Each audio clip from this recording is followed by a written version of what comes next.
Agora é minha vez de desmontar mitos sobre pesquisa em animais. Olá galera, no ano passado Yuri Greco e Pirula fizeram vídeos que propunham desmontar mitos sobre pesquisas em animais. Aí eles abordaram assim no âmbito bem-estarista, respondendo até, digamos, razoavelmente, desmontando diversas crenças sobre esse tipo de experimento, pesquisa em animais, sobre a crença na generalidade do sadismo nos laboratórios e as questões técnicas e quem defende experiências forçadas em criminosos, quem defende isso não leva em conta. Mas faltava ainda aqui no YouTube, em português, esclarecimento do lado abolicionista, que faltava, até esse meu vídeo aqui, de agora, uma síntese que respondesse aos mitos acreditados por muitas pessoas do lado pró-vivissecção, pró-pesquisa em animais. E também uma resposta às generalizações feitas por muitos que são desse lado pró-vivissecção, no debate entre pessoas pró e contra esse tipo de pesquisa biológica. Daí eu elenco nesse vídeo aqui, que é dividido em 3 partes, uma resposta aos 15 mitos mais comuns usados por quem defende pesquisas em animais. Respostas essas que são de caráter abolicionista, que é distinto da opinião de quem é contra as pesquisas em animais, por meras questões como violências óbvias e chocantes e sofrimento animal. E depois desses 15 mitos a favor de pesquisas em animais, eu satisfaço a necessidade de refutar 3 outros mitos, dessa vez acreditados e muito propagados por quem é contra pesquisas em animais. E esses 3 últimos mitos eu refuto na intenção de fazer o movimento abolicionista brasileiro rever alguns equívocos e amadurecer ainda mais em sua militância a favor da libertação dos animais vítimas de laboratórios e também da libertação da ciência, da dependência do uso de violência como instrumento de trabalho. Eu vou enumerar cada um dos mitos e responder um por aqui. Eu dou um alerta que quando eu uso aqui a palavra vivissecção, é usando o conceito popular, que atribui a palavra no sentido de toda e qualquer pesquisa feita em animais, não só experiências de abrir animais vivos.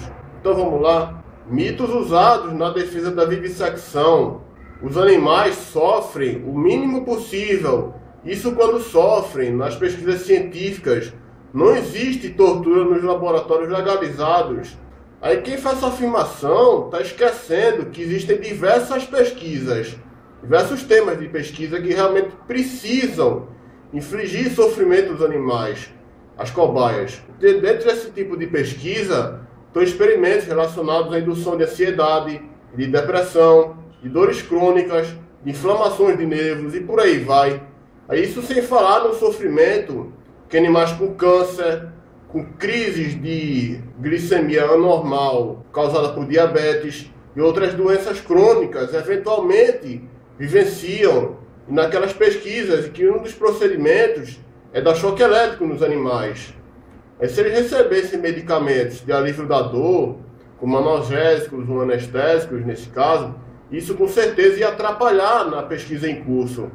E mesmo se não houvesse sofrimento aparente, a exploração continua sendo eticamente injustificável, como mostra na resposta ao mito seguinte. Os animais são muito bem tratados nos biotérios e laboratórios, com alimentação bastante e boas condições de conforto. Isso mostra como eles são tratados com respeito. Eu pergunto a quem acredita nisso, assim, tratar o animal como objeto de uso humano, fazer ele nascer com imunodeficiência e predestinação a doenças como câncer e diabetes, manter ele preso por toda a vida num ambiente completamente antinatural, purificado de quase todos os micro-organismos que acabariam reforçando o sistema imunológico do animal, causar doenças nele, dar choque elétrico no caso de algumas pesquisas, fazer experimentos indutores de dor crônica e depressão, dar remédios para ele que tem um verdadeiro efeito roleta russa, que pode tanto curar o animal quanto pode causar sofrimentos gravíssimos nele. E no final de tudo, matar a cobaia. São atitudes realmente de respeito ao animal.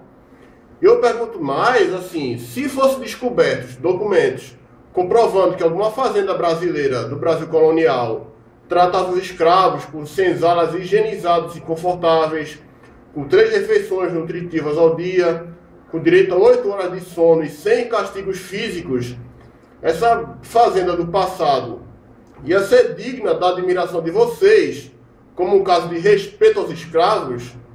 Eu queria que alguém respondesse isso. Cobaia sofrendo sempre viabiliza as pesquisas. Na verdade, nem sempre o sofrimento explícito inviabiliza as pesquisas em animais.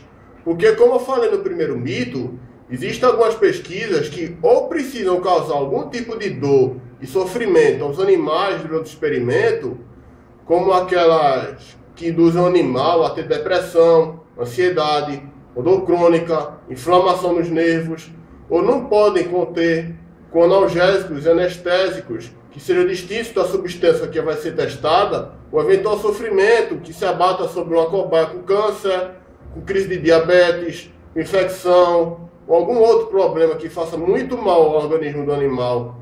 Alguns casos de sofrimento explícito realmente liberam hormônios no organismo do animal que acabam interferindo na pesquisa, mas diversos outros casos de sofrimento decorrem da própria natureza da pesquisa que está sendo realizada. Vocês deveriam aceitar as pesquisas com animais, afinal são elas que permitem que vocês tomem remédios e consumam um monte de produtos industrializados. Esse argumento é uma falácia de falsa dicotomia, porque só bota 2 possibilidades para a pessoa, sem possibilidade de uma terceira. Ou é incondicionalmente a favor das pesquisas de animais, ou por ser contra elas, não usa nada, nem mesmo obrigado pelas circunstâncias, forçado pelas circunstâncias que tenha sido testado em animais. Aí, na verdade, é totalmente possível ser contra as pesquisas em animais, ao mesmo tempo que não se pode abrir mão de absolutamente tudo que foi testado em animais, da mesma forma que é possível ser anticapitalista sem ter que deixar de usar dinheiro. Aí, remédios, combustíveis e até mesmo chás e verduras já foram testados em animais um dia, como tem alguns links aqui na descrição mostrando. E o que nós abolicionistas queremos é que essa realidade acabe e as pesquisas de animais sejam substituídas por métodos éticos e tecnicamente superiores e não sejamos mais circunstancialmente obrigados a consumir coisas que ainda sejam testadas em animais. Mas aí alguém vai vir insistindo com o mito seguinte: por que não param de tomar remédios então, já que todos eles são testados em animais? Esse argumento, além de se sustentar na falsa dicotomia do mito anterior que eu falei agora, é uma falácia dicto simpliciter, que consiste em ignorar exceções quando elas existem, porque remédios são uma das exceções na atitude de consumo vegana, já que a gente não pode abrir mão deles em situações de sofrimento e risco de morte, quase como o caso que alguém tenta se matar parando de respirar, que aí o corpo reage automaticamente a partir de dado momento e força a pessoa a aceitar, voltar a respirar e sobreviver. É o interesse próprio, instintivo nosso de continuarmos vivos e fisicamente íntegros, nos obriga a consumir remédios em situações de sofrimento biológico, incluindo problemas de caráter psiquiátrico, como depressão, transtorno obsessivo compulsivo e por aí vai. Além disso, esse argumento tem tanta coerência quanto exigir que alguém que seja anticapitalista, ou no mínimo contra os abusos do capitalismo, pare de usar dinheiro para ser levado a sério, ou tirar de alguém o direito de ser contra a exploração trabalhista e a ditadura da China, por não evitar consumir todo e qualquer produto made in China. Aí, se eu sou obrigado pelo sistema a consumir produtos de origem chinesa, eu sou obrigado também a defender, ou no mínimo aceitar, a exploração e a opressão dos trabalhadores na China, sob pena de ser taxado de hipócrita e ter minha posição desqualificada. E vocês mesmos que defendem pesquisas em animais e consomem produtos chineses são a favor da exploração e opressão política contra os trabalhadores na China. E se eu sou contra o capitalismo e todos os seus males, eu sou obrigado a parar de usar dinheiro para minha opinião valer alguma coisa? A ética nas pesquisas com animais é garantida pelas comissões de ética. Ela impede que projetos que causem sofrimento às cobaias sejam aprovados e realizados. Eu pergunto então, essas comissões de ética barram projetos que impliquem tratar animais como coisas sob posse de humanos, o submetam à imunodeficiência, o aprisionamento perpétuo, os fragilizem a ponto que a liberdade se torne uma ameaça física para eles, os condenem a sofrer de doenças como câncer e diabetes, precisa causar dor crônica neles, ministrem substâncias medicamentosas em teste, que são verdadeiras roletas russas, e os matem para fins de análise fisiológica? Será que eles barram esse tipo de projeto? Se não barram, por que não? Os viviseccionistas geralmente têm como únicos interesses salvar vidas e fazer a ciência avançar. Essa crença é muito comum entre os defensores das pesquisas animais, que é comum dizer que viviseccionistas são heróis, que o que move o trabalho deles é o altruísmo, o crescimento profissional, o amor à ciência, que a única grande preocupação deles é salvar vidas e por aí vai. Mas o problema é que a realidade não é bem essa. Assim, existem realmente aqueles viviseccionistas que, mesmo dotados de moral antropocêntrica, têm essas preocupações de salvar vidas humanas, de criar remédios que façam história e curem doenças graves e ainda incuráveis, e por aí vai. Mas muitos outros não têm isso como preocupação central. Tem muita gente por aí de laboratório que faz pesquisa para ganhar bolsa de pesquisa, e são pesquisas com pouca relevância científica, ou seja, descompromissadas, descomprometidas com o dito avanço da ciência.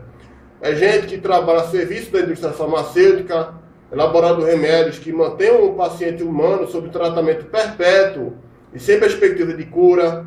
Gente que faz remédios a serviço de demandas artificiais criadas por lobbies da indústria farmacêutica, como falsos diagnósticos de pré-diabetes e pré-hipertensão, transtornos psiquiátricos forjados, entre tantos outros casos.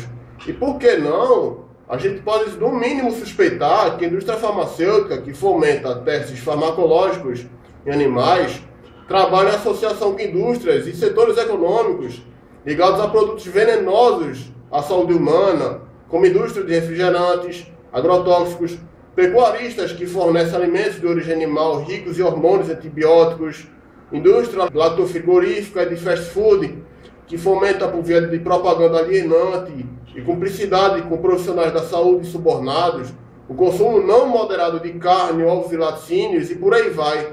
Eu digo logo que isso, a gente pode suspeitar disso, não é uma certeza, é uma suspeita. Essas empresas induzem pessoas a doenças e as farmacêuticas oferecem remédios a elas. Às vezes, elas têm que tomar esse remédio pelo resto da vida. E nisso, tome lucro esse tipo de empresa.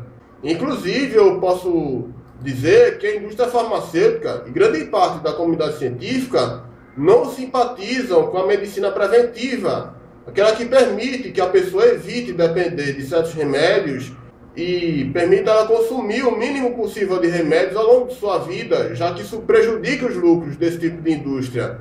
Ou seja, numa sociedade saudável, quem é que vai precisar consumir remédio atrás de remédio, recorrer à indústria farmacêutica com frequência?